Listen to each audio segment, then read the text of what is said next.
You want to be a godly mid laner, but don't know where to start. The mage role is about so much more than just casting your spells and hope they hit. Playing a mage requires a unique set of skills, from positioning yourself correctly to rotation, zone, and poking. So, let's dive right in. I've divided the mages into 3 categories. Although some mages could fit into more than one category, this is just to give you an idea of how the different mages work. With burst mages, you want to take advantage of your burst potential by camping, follow up on crowd controls, and punish the enemy for making mistakes. Burst mages can fight most of the squishy heroes 1 versus 1, and is often considered a carry role. Utility mages, on the other hand, are very team-reliant and are commonly referred to as mid-supports. Their prime focus is to zone enemies away, help your team secure kills, and stop any possible threats. Thank you, Daddy. Most mages are strong in the late game, to some degree, but there are a handful of mages that needs a few items before they start to scale. That's why it's important that they play safe in the early game and be extra alert while rotating.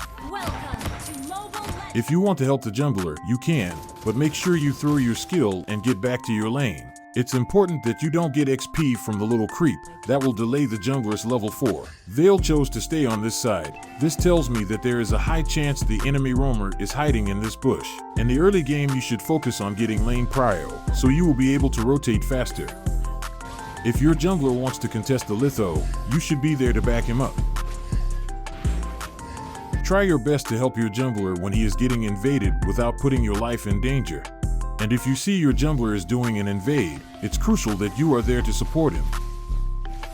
The mid tower is the most important tower in the game, since it opens up the map to campers, invades, and allows the enemy to apply pressure on the map. That's why it's important that you clear your lane before rotating. Try to gank the sides when you see a fight forming. Usually you always want to focus gold lane. But if the enemy marksman is hiding under tower while the XP is further out, it might be more beneficial to gank XP. You don't have to kill someone to make a successful gank. Even poking the enemy will increase your laner's chance of winning his lane. Ideally, the roam and mid laner should gank and rotate together, but if you see the chance to make a good gank alone, you don't always have to mirror the roamer's rotation.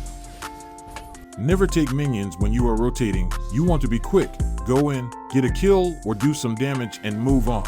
When you stay in a lane, it will make you vulnerable to counter ganks. Spike! The only time you want to stay in a lane is to help your laner push the tower. If the tank is babysitting gold lane or the enemy has camp heroes, you might want to take the safe path when rotating. You should be extra aware when approaching these bushes. They are a common hotspot for campers and players looking to ambush. If your team is doing neutral objectives, it is crucial that you provide assistance. With heroes like Lonox, Change, Sicilian, and Zask, you can focus the Lord if the enemy isn't close by, so your team can take it fast before the enemy jungler comes. But with burst mages, it's better to camp in these bushes and wait for the enemy to ambush them. If the enemy is already contesting the objective, you should focus their carry roles or zone them away. You can also try to stun the enemy jungler if you have a CC skill.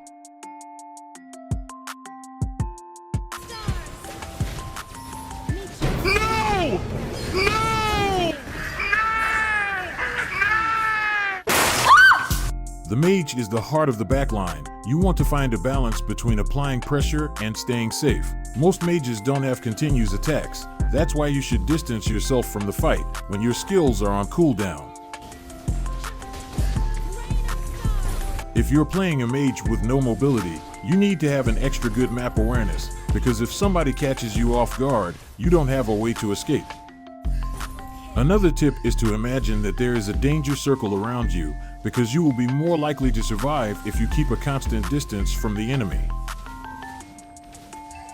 Pay attention to your ally's position and be ready to follow up on engages.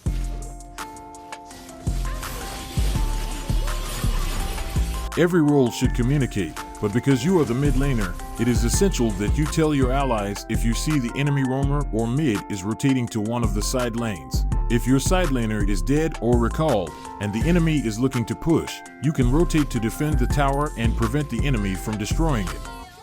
As a mage, you almost never want to be pushing the mid tower alone because it makes you very vulnerable to ganks. The only time you should push the mid tower alone is if all the enemy heroes are shown on the mini-map. And no matter what you do, never rotate through this area alone, it's a death trap. And also, be careful with walking up to minions when you don't have backup and enemies might be camping. Losing a few minions is better than dying. When playing mages with long-range skills, you should use that to your advantage by zoning the enemies away from objectives or from towers while your team takes them down.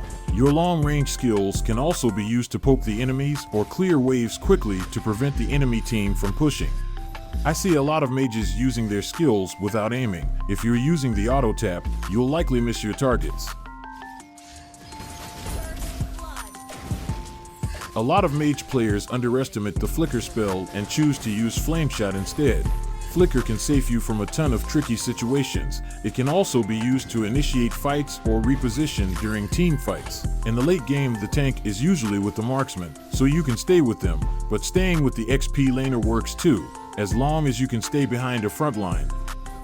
Wait until your allies engage first, then you should focus the squishy carry roles. Always pay attention to the enemy builds. If you're playing a burst mage and someone buys Athena's shield, you might want to focus the other squishy heroes instead. Standing in the middle of the road is very dangerous. You can get hit by traffic from both sides, but where you stand is where you choose.